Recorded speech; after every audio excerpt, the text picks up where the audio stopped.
Senua finds a unique courage to keep pushing forwards on her quest, no matter what. She sees the world differently to those around her and faces challenges others would avoid. When driven so strongly by one powerful purpose, she will do anything to rid the world of the darkness. This is her life's mission, and she will not stop until she fulfills her quest. My name is Eddie, and I have lived with psychosis for most of my life. To me, psychosis means living in a different reality, a reality that isn't shared with other people. Often living with psychosis is dark and miserable. While experiencing psychosis, I've got to hear the voice of God, the opposite,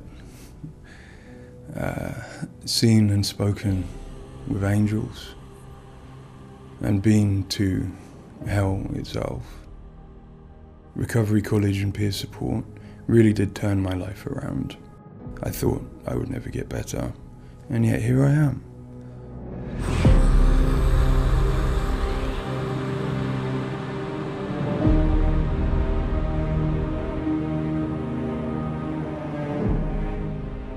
The things that Senua experiences in Hellblade are very similar to some of my own experiences.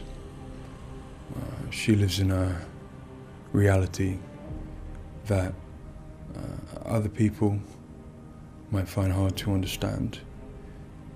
She sees significance in symbols, in meeting people, in all sorts of things that are going on around her.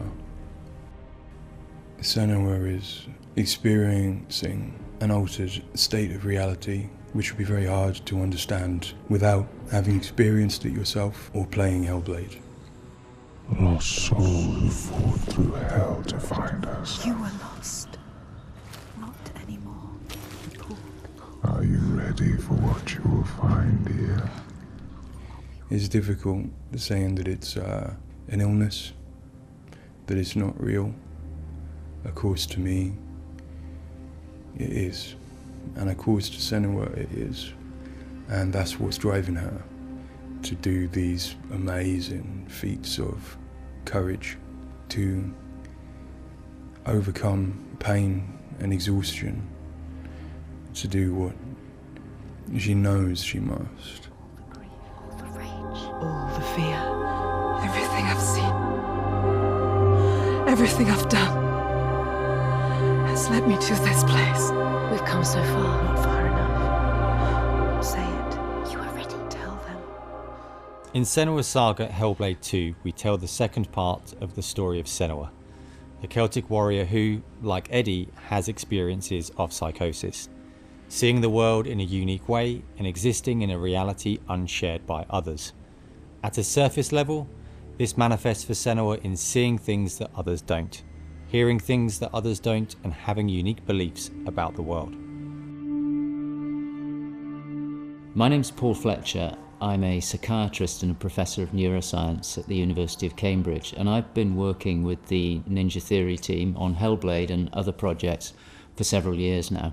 I am a clinical doctor, but have also added research and teaching to my role. And in all three areas, I'm especially interested in the human brain and how it strives to make sense of the world, which is complex and changing all the time. The lake, like a mirror. You can see the reflection. Senua, like many people, experiences psychosis. Now, psychosis is not a diagnosis, although it is associated with a number of medical and psychiatric conditions. But ultimately, it's a loose description of a shift in one's experience of reality. What are you doing? Screams of the dead. There's something here. They are not. I need to find out what it is. They are. A person with psychosis might experience changes in their perceptions and their beliefs. For example, they might see or hear things that other people can't. and they might come to believe things that are quite uncharacteristic for them. For example, they might feel that somebody, perhaps somebody even very close to them, is intent on trying to harm them. Now, it's very important to remember that this is not just a vague feeling or an imagination. To the person, it feels like their reality, just as everything around me feels like my reality to me. I, like many people, feel that in order to even begin to understand psychosis, we have to start with thinking about how the brain works in general, how it makes sense of the world around it. And when we do that, we're repeatedly confronted with evidence that actually it doesn't just rely on the evidence of our senses, but it actually relies on what it already knows, on its predictions, its anticipations, and its expectations. Your voices. Now that might seem like a defect. After all, why would we want to rely on what we already know rather than what the world is telling us? But if we did act simply as passive receivers, we would be completely swamped. We'd be like a newborn infant trying to make sense of the colours and shapes without any way of having a framework to try and understand those colours and shapes. Our senses are bombarded with information from the world that's rapid, it's intensive, it is noisy, ambiguous, unreliable. And if we were to try and make sense of that without imposing patterns and expectations, then it would be like trying to assemble a multi-dimensional jigsaw without knowing what the picture was on the box. Many of us think that the brain ultimately is an organ that makes predictions. It craves patterns and associations in order to make sense of the world. And without that, we are confronted with a feeling of uncertainty, of anxiety, of distress, even of fear. They're calling. Something is drawing near. Where do these predictions come from? Many of them are actually embedded in the structure of our brain, probably wired there by evolution. Many of them come from our earliest experiences as babies, trying to make sense of this new world that we're born into. Many come from our early childhood experiences, from what we learn from others and how we interact with others, from our parents, our teachers, our friends.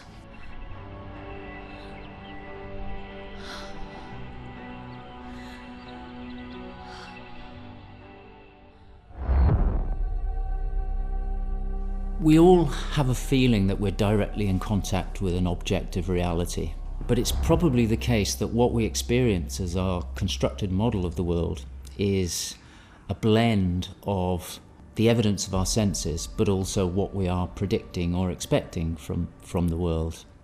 So this blend exists in a very fine and delicate balance, and the weighting of that balance probably varies a great deal across different individuals. But crucially, this balance is what determines how we experience and interpret and act upon the world.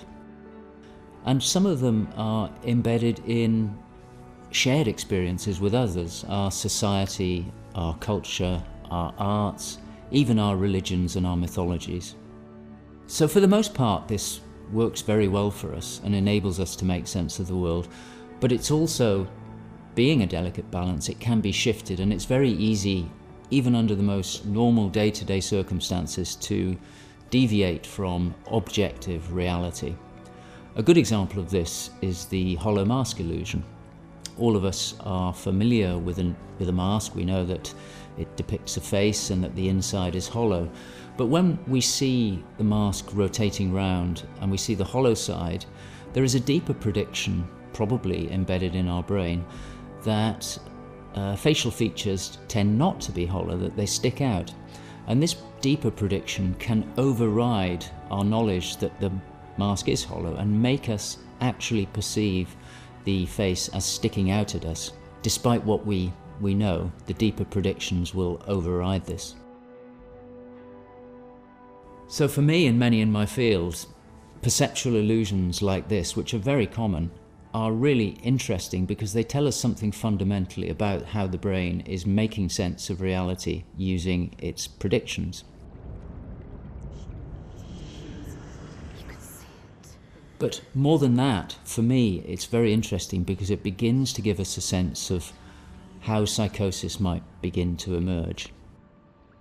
Psychosis is this experience of an altered internal construction of one's reality. And it seems feasible that this is dependent upon this balance I've talked about between predictions and evidence. And it is probably the case that some people tend to weight their predictions more heavily. This, in many circumstances, is advantageous because it means that they can discern patterns and associations that perhaps other people can't. But if that balance was shifted further by different circumstances, then it may well be that they begin to construct a reality that doesn't accord with the world around them. What might cause that shift? Well, a number of things. It could be caused by stress, sleep deprivation. It could be caused by illness, neurochemical disturbances. It's also the case that our experience will change how we predict things. So a very profound experience, for example, of trauma, could powerfully change the way in which we make predictions about the world and shift us from this delicate balance into a state of psychosis. In the case of Senua, we know that from an early age she was able to discern patterns and associations that perhaps other people couldn't. And on top of that, her childhood and adolescence had a number of traumas in it. Her father was abusive and he accused her of being the cause of evil and darkness. Her mother, who had the same capabilities as she did, was actually sacrificed for the same reason. And in addition, her village was attacked by Vikings and her lover was brutally killed. And it's possible that all of these traumas would act on her natural tendencies to topple her into this psychotic experience that is depicted in Hellblade. With every defeat, the dark rot will grow and soon it will take her soul.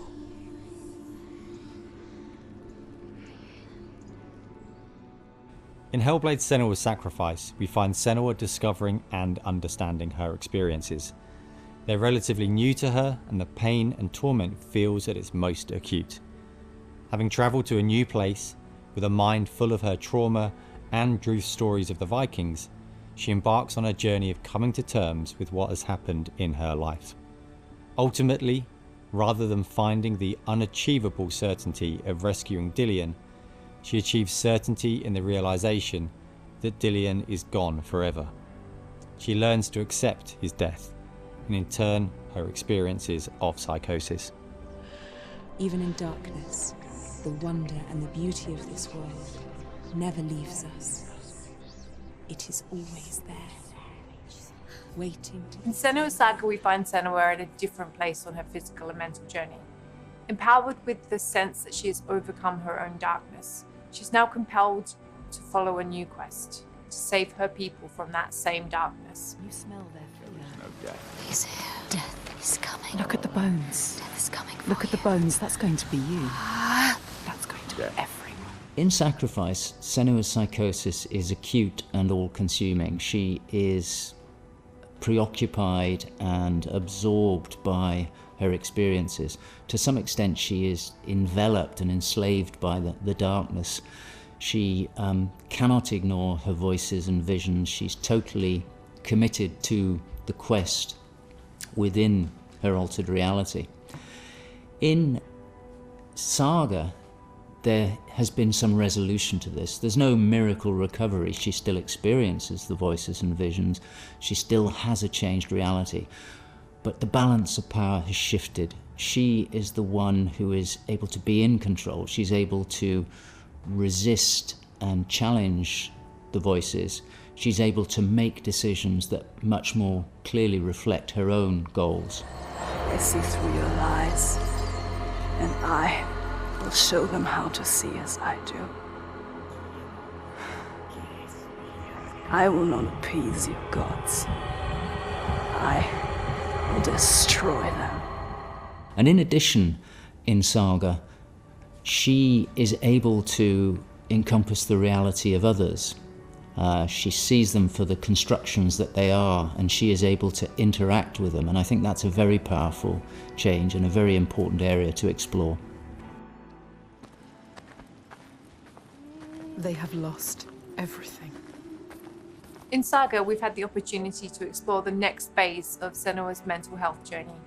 One where she's come to a place of understanding, but where she and us as creators have new challenges to overcome. Where Senua's belief system will clash with that of others.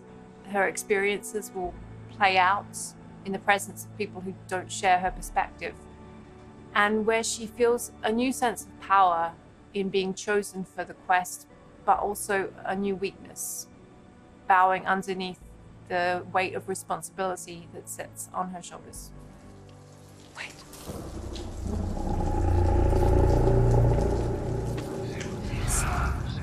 In Saga, we have once again utilized binaural audio to bring Senua's voices to life. Her furies still travel with her, but their tone has changed this time.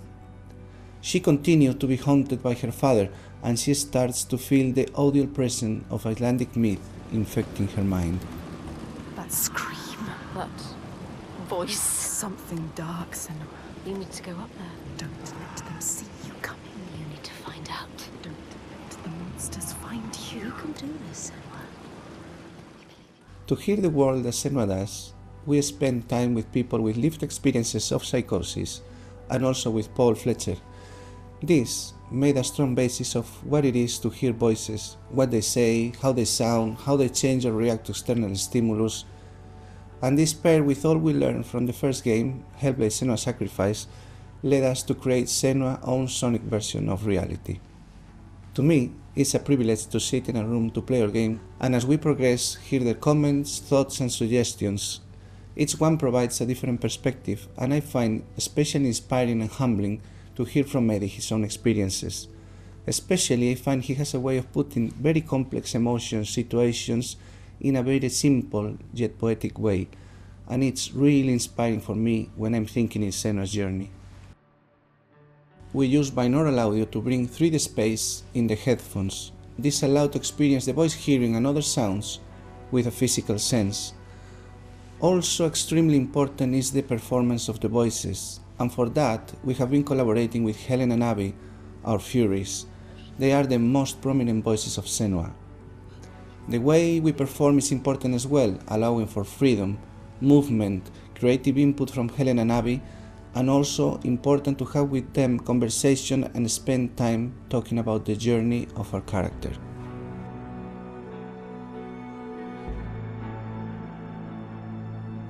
There is a lot of time gone into experimentation, so every sound in the game is connected in some way with the emotion that Senua is experiencing as she travels through Iceland, from the sounds of the nature to some of the musical moments.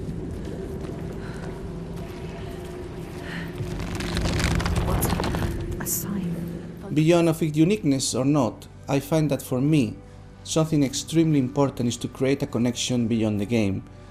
So in understanding Senua's own reality and going on a journey with her, I hope our players will understand better how people experience reality different, and in doing so, I feel, we break those walls that keep us distant and lonely. My brothers used to come here to practice fighting. Sneak out. Follow them. For Saga, in order to bring Senua's experiences of hallucinations to life, it was very important for us to listen to people's real lived experiences. It was then a case of thinking about how Senua's world and reality might look when faced with these types of examples. This would have been impossible without Paul Fletcher and amazing people like Eddie and Kathy, who've been so open and honest about what they have been and do go through on a day-to-day basis. I think it takes real strength to be able to talk about such personal things to a new group of people. On the visual side, we have lent into things like repeating fractal geometry shapes, cymatic patterns, with lighting and post-processing changes to all help reflect the current feelings of Senua. And hopefully, when combined with the audio and gameplay, the player will get a sense of what we are aiming to achieve. Dying right before your eyes. just like before. No, this cannot happen again. You couldn't do anything. We have to stop it happening. Face it. You need to face it. Focus. You need to look at it. In Sacrifice, we saw a story of Senua's suffering at the hands of her experiences. In Saga, we're telling a more nuanced story of the next step on her journey. One where she has found a greater balance, but where her experiences are just as strong. Where rather than being a victim to her experiences of psychosis, she is driven by them on a path that only she sees. Bringing sin with you. The gods cannot be killed. One thing that I find very exciting in Saga is that there's an attempt to explore something that is really neglected in my field, which is the experience of a dual reality that some people have. People who have had Senua's types of experience have spoken to me about this feeling that they have their own reality, but they also recognize the reality that others experience, and it can be very confusing, it can be disorientating. And it's exciting to me that the game contains an explicit attempt to portray this experience of dual realities, and I think it'll be very interesting to see how people respond to that. It's amazing what has been done and what's been portrayed. I think it's really difficult to turn words into what other people might be seeing, but I think I'm always blown away by what Ninja Theory come up with for their games, and I'm really stunned at the quality of the things that she sees and the sounds of the voices that she has. I think they're pretty realistic. She's getting closer. Yes, she can feel it. I hope that the game will help people who maybe don't understand psychosis or don't know very much about it to start with. I think by experiencing some of what they will do in the game, I think it brings to life a little bit of what it's like to have psychosis, and I think hopefully people will learn from it.